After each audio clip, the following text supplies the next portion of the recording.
Hello tout le monde, c'est Cara, je vous retrouve aujourd'hui pour vous parler des choses qui vont vous permettre de réussir vos études en droit. Alors ce que j'ai fait, c'est que j'ai pris le petit guide des 9 astuces que vous pouvez télécharger. Il y a un lien en barre de description. Vous inscrivez à ma newsletter et vous avez accès gratuitement à ce guide des 9 astuces. Donc dedans en fait, je vous ai marqué énormément de choses en fait, plein de petites astuces qui m'ont permis de réussir mes études en droit.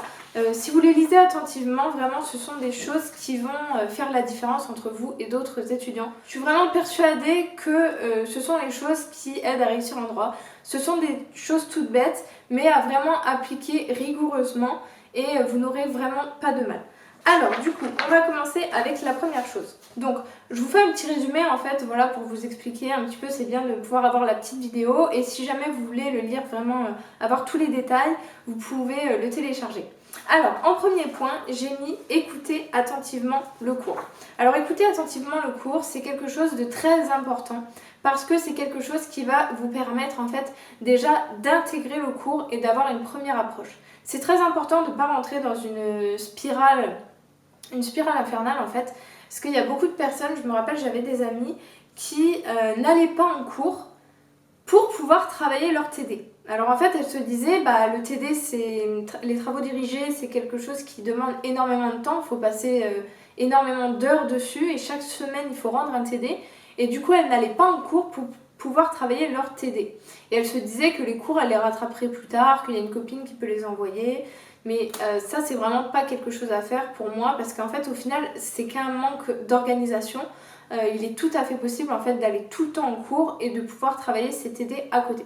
Il faut juste pas avoir peur de travailler, mais c'est vraiment important parce qu'en fait, ça va créer une sorte de retard par la suite et vous imaginez le fait de devoir rattraper tous les cours après, c'est vraiment quand même très compliqué, surtout quand on l'a pas entendu, qu'on n'a pas eu la notion déjà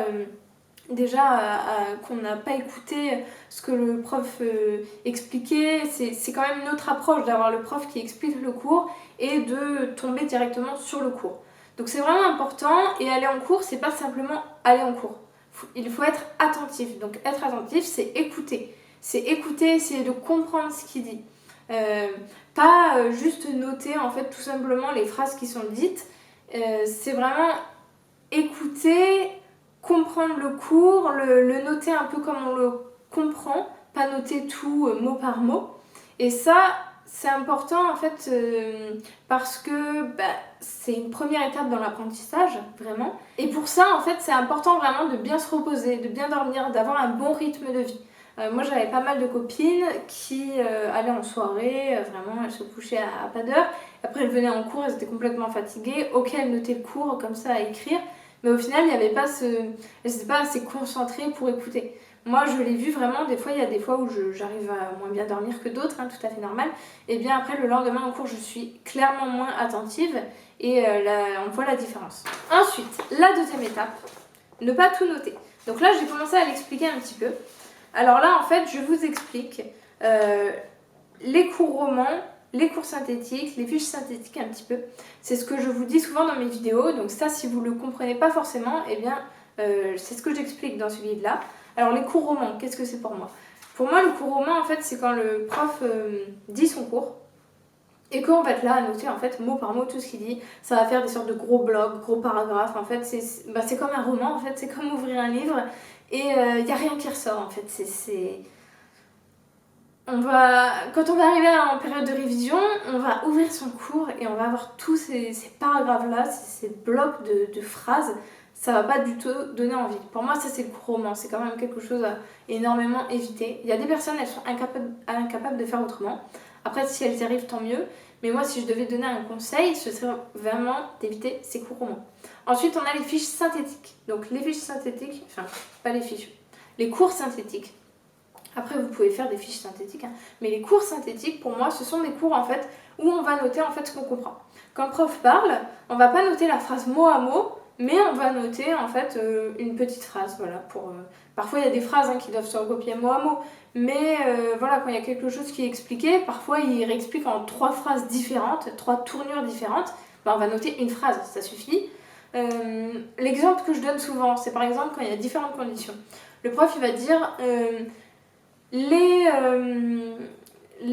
différentes conditions, donc il y a 5 différentes conditions, la première condition et la deuxième condition et en fait l'élève qui va marquer le cours roman, il va vraiment noter mot à mot. Il va marquer il y a 5 conditions, la première condition et la deuxième condition et en fait quand on va lire ce paragraphe, ça va pas sauter aux yeux qu'il y a 5 conditions. Alors que dans la fiche, le cours synthétique, on va écrire la chose en fait de façon logique. S'il y a 5 conditions, on va mettre 5 points. Et en fait, quand on va lire, le cerveau, il va voir qu'il y a 5 points. Et par exemple, quand on refera les exercices, on pensera à ces 5 conditions. Et c'est quelque chose de beaucoup plus logique. Voilà, donc ça, c'est ce que j'explique dedans. En fait, ne pas tout noter, mais vraiment noter en fait les idées. Et ça permet d'assimiler le cours de façon beaucoup plus simple. Ensuite, faire ses fiches. Donc là, on va arriver aux différents types de fiches. Alors là-dedans, j'explique quels sont les différents types de fiches. On a les fiches manuscrites, les fiches à l'ordinateur, les fiches schémas. En fait, il y a énormément de façons de faire des fiches. Alors les fiches manuscrites, ça, ce sont les fiches que j'ai fait les premières années. Donc pour les différents types de fiches, d'ailleurs, je vous invite à aller regarder la vidéo sur les fiches où je vous explique tout ça. Je vous montre toutes les fiches que j'avais fait, les frises, etc. à la main. Donc les premières années, je faisais ça.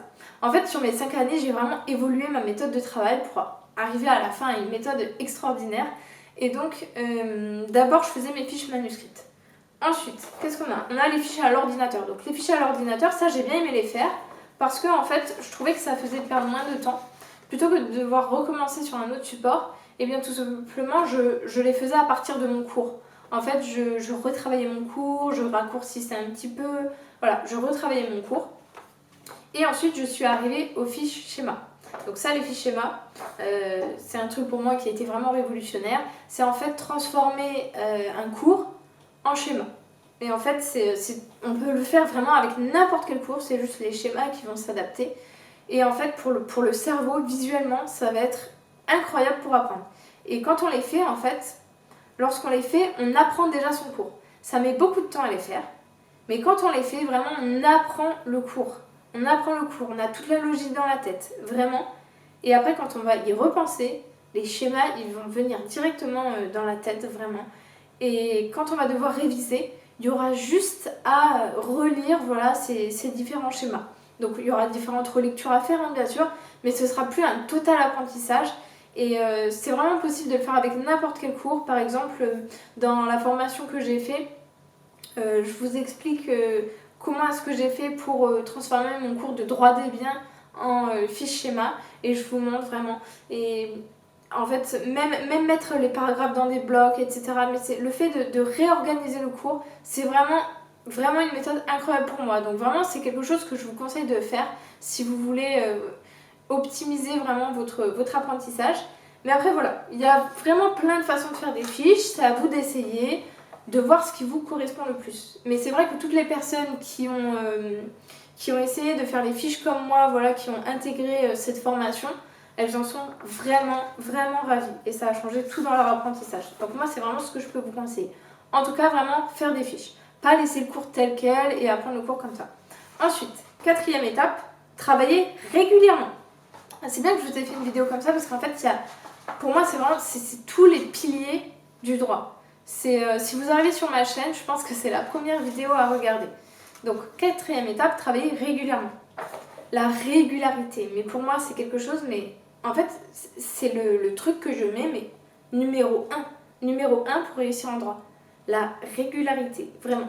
Pour réussir en droit, il n'y a pas besoin d'être intelligent. Vraiment, c'est pas quelque chose de compliqué.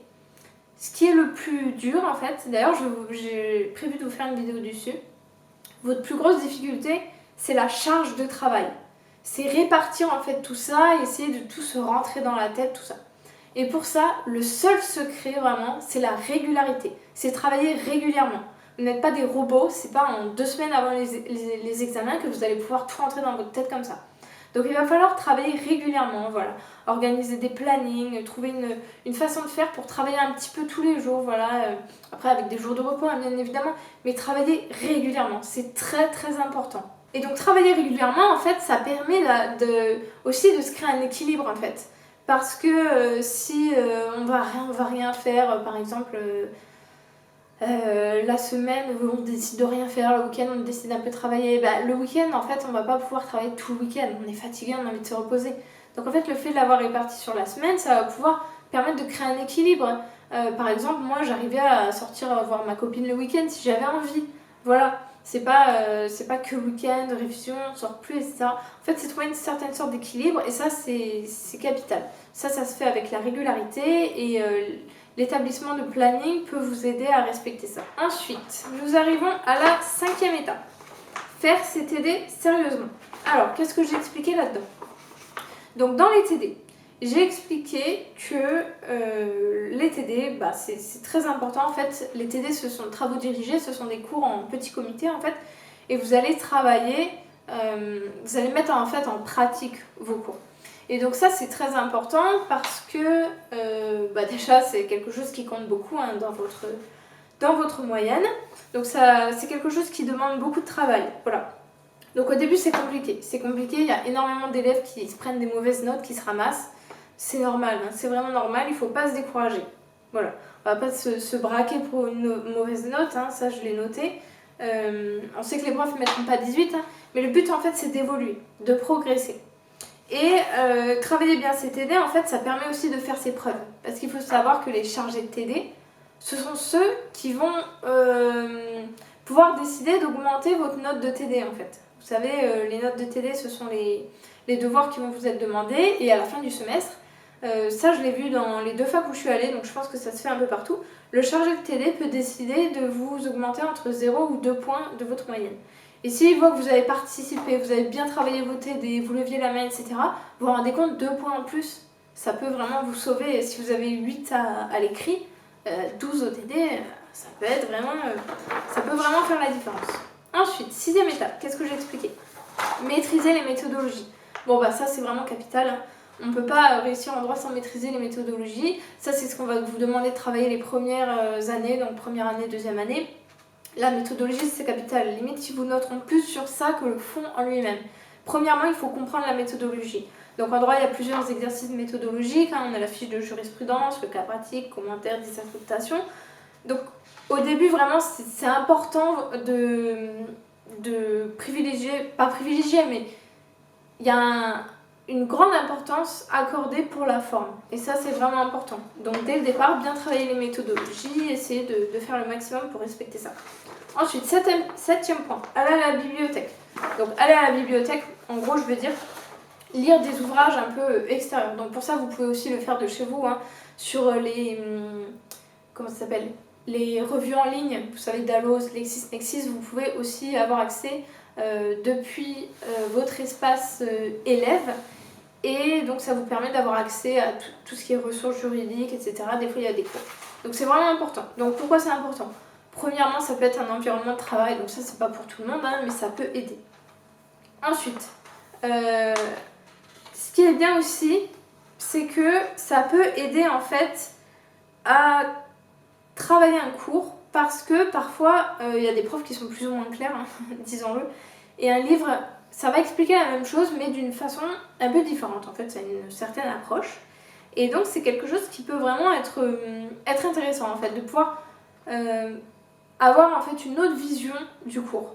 Donc ça prend du temps effectivement, c'est plus à faire sur les matières avec TD. Voilà, on va pas perdre le temps hein, forcément pour les petites matières, je vous conseillerais pas, mais ça peut être très très bien. Après on peut compléter son cours, ça peut vraiment être bien. Donc j'explique hein, dedans comment choisir un livre particulier à la bibliothèque, comment savoir que c'est ce livre qui va nous aider, si jamais ça vous intéresse. Ensuite nous arrivons au 8e point. Organiser un planning de révision.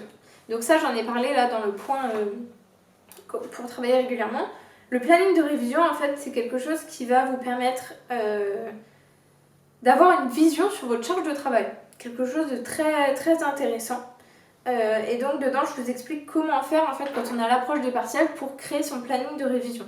Comment est-ce qu'on sait, en fait, je vais faire telle matière tel jour, je vais faire... combien de chapitres, etc.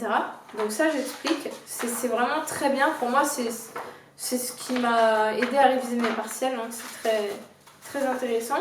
Et ensuite 9e point, faire des stages. Donc ça c'est un petit conseil, c'est pas obligatoire, mais je le conseille fortement. Donc je le conseille fortement pour déjà vous, très important, voir en fait quel métier vous intéresse le plus. Parce que vous pouvez faire un stage et vous rendre compte qu'en fait c'est pas spécialement ce qui vous intéresse.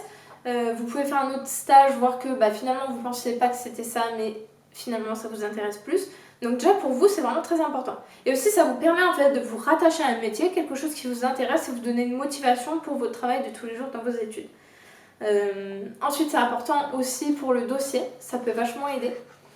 Dans le CV, voilà, mettre ça peut aider, montrer que vous avez cherché à avoir de l'expérience. Et aussi moi ça m'a énormément aidé pour rédiger ma lettre de motivation. C'est tellement plus facile de motiver une lettre quand on a eu de l'expérience, quand on sait où on veut aller. Et dedans du coup je vous explique un petit peu mon histoire en fait, tout ça, pourquoi, comment est-ce que j'ai trouvé les stages, etc. Où est-ce que j'ai fait des stages. Voilà, donc écoutez, c'était le guide des 9 astuces pour réussir en droit. C'est quelque chose que j'ai écrit, voilà, ça m'a pris beaucoup de temps parce que j'ai vraiment réfléchi pour mettre les meilleurs conseils. Donc pour moi ce sont vraiment les conseils piliers. Donc vous pouvez télécharger ce guide des 9 astuces, il est à vous, vraiment c'est gratuitement. Vous avez le lien en barre de description. Et ça vous permet en fait de voir un petit peu qu'est-ce qui est important en droit, comment commencer en fait. Et aussi vous comprenez un petit peu des fois ce que j'explique dans les vidéos quand je parle des fiches schémas, quand je parle des cours romans, des cours synthétiques, etc. Voilà, écoutez, j'espère que cette vidéo vous a intéressé. Je vous fais des gros bisous, je vous dis à la prochaine.